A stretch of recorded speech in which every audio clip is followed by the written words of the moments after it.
Hello friends, Ben here for Moto Camp Nerd.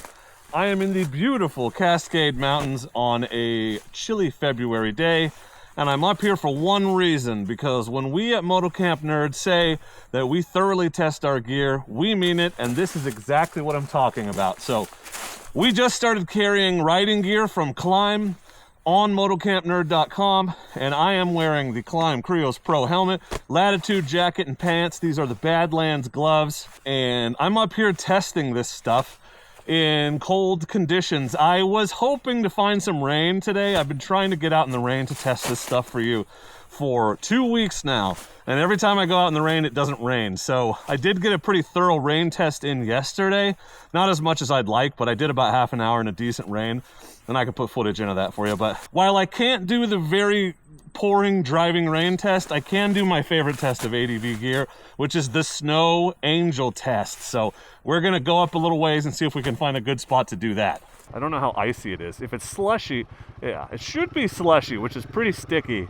It's slushy because it is 45 degrees, so hopefully there's not just a bunch of frozen. Oh, here's a great spot right here, actually. Not a bunch of frozen stuff underneath. Oh man, that could totally work right there. Should we do it? Should we do the snow angel test? I feel like we should. Okay, this is what I consider the ultimate and my favorite test of waterproof, weatherproof gear. The beloved snow angel test. Oh, it is starting to snow a little. If it rains, the road out of here is going to suck. I'm just going to sit here for a minute for extra measure because it'll make a really good thumbnail picture. And to see if it's soaking through in any way. Okay, snow angel complete. The biggest challenge, of course, is getting out of it without ruining it. Hey, snow angel. Kind of a mud angel on the bottom there, isn't it? There it is. The head is kind of small. I didn't make much effort to push my head down, did I? But snow angel test complete. My back has snow on it, I assume. I'll give you a look. But I am perfectly warm and cozy at this moment, so go me. First we got to go up, find a place to turn around. I see a promising spot right up here. Just riding my Hemi in the snow. What the hell? I'm so dumb. This is not smart, so I'm gonna turn around. But it's still really fun. This ought to do it right here. A smaller bike I would press on because it's fun. This bike, while it's not a huge adventure bike, I don't love picking it up, so I'm just gonna make sure I don't have to. Problem solved. So a big concern for me as a person who rides motorcycles and takes pictures of them for a living is touchscreen functionality. And a lot of gloves, most gloves, claim to be touchscreen, and they really aren't. They suck at it. I have not taken these Badlands gloves off at all. I just took all those pictures with them on. The thumb and forefinger are pretty sensitive. I like that a lot.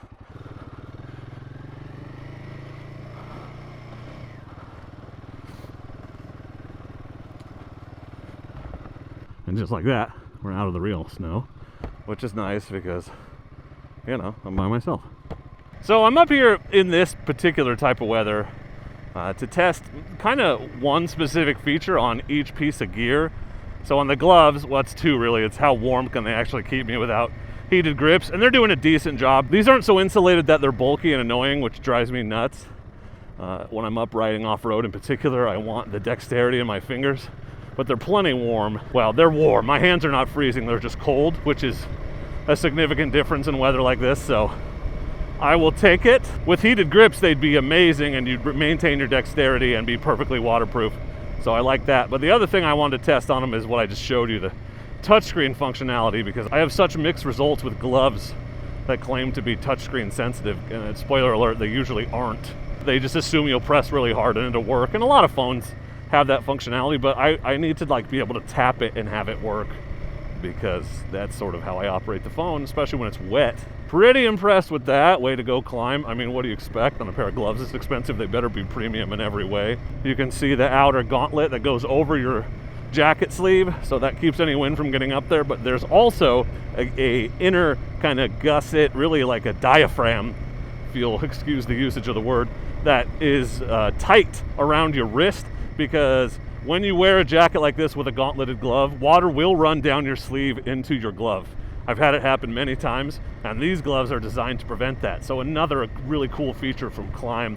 And on the helmet, the biggest feature I'm testing, well, it's really kind of a combination too, but it's fogging, right? So how bad does it fog up when it's this cold and I'm talking and breathing inside of it? So this Krios Pro comes with a photochromatic visor, a clear visor, and a pin lock insert, which is what's in right now. And a pin lock seals to the inside of your visor and traps air, so it's insulated. It's kind of exactly like how a thermos works. So the cold outside and the warmer inside where your face is breathing don't interact in a bad way. There's some buffer between them to keep it from fogging up. So far, I've been up here, it took me about an hour to get here, and I've been up here an hour, and I'm pretty impressed with the fogging. So that is good.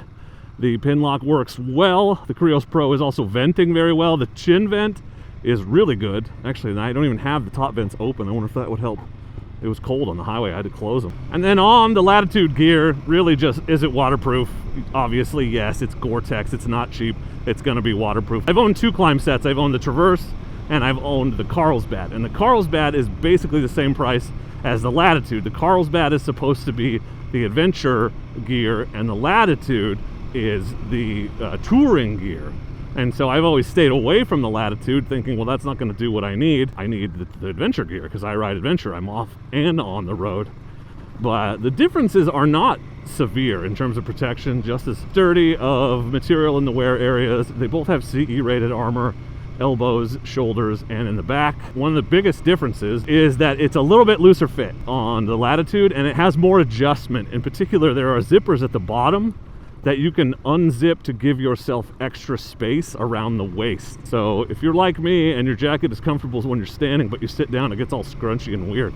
That's kind of handy. It also allows you to tailor the fit. Do you want the bottom to be tight to keep the cold air out, or do you want it to be flared for better ventilation? You can adjust that. And the other thing about the Latitude is it's just roomier overall. So I have found it much more comfortable so far. So if you're like me and you're constantly getting jackets that are just like way too tight in the shoulders, that restrict movement, that make you feel like it's very much compressing you like the skin of a sausage, it's very comfortable. I am shockingly comfortable, and I am at a larger weight than I'd like to be, let's just say. And so not a lot of gear fits comfortably. I have to size way up, and I've always liked Klim because it fits right. It's got enough room in the thighs and all the other places that are way too tight in the other types of gear. I've got lots of room on my shoulders and for my arms, and yet the sleeves and the pant legs are not 2,000 feet too long like they are. You know, you get a 3-4 XL in other brands, and they just assume that if you're 300 pounds, you're also 6'5", and so you're just walking on that stuff all the time. So not only are they not exceptionally long, there's a short size you can buy. I didn't get it because they were out of them, but there's buttons at the bottom of the pant legs that you can use too. Really, the point of this video is to give some initial impressions and introduce you to some of the Klim gear that Moto Camp Nerd is now carrying. Moto Camp Nerd's plan, Ben, I say Moto Camp Nerd because there's Moto Camp Nerd Ben and there's me, I'm Dork Ben.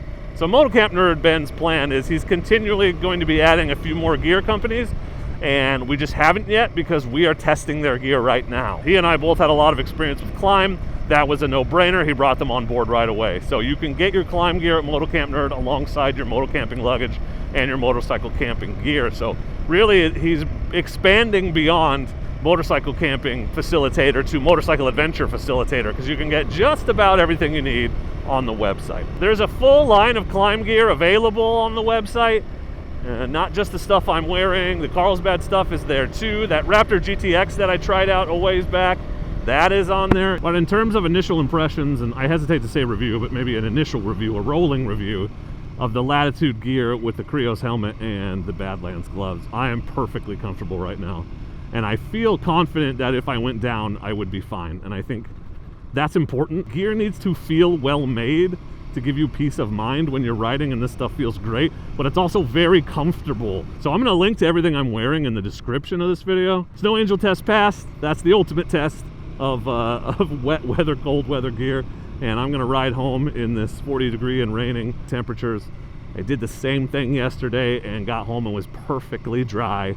So in terms of waterproofing, I feel really good about this Latitude gear, but I hope to get it out into a torrential downpour soon for you. We shall see. Let us know in the comments if you want to see the torrential downpour test. Before you go, make sure you pop over to Moto Camp Nerd site to check out the world's largest carefully curated collection of motorcycle camping, motorcycle riding, and motorcycle luggage gear. That came out weirdly, but you knew what I meant. When you're shopping for motorcycle adventure gear, just remember that Moto Camp Nerd has all the gear you need so you can pack small and camp easy.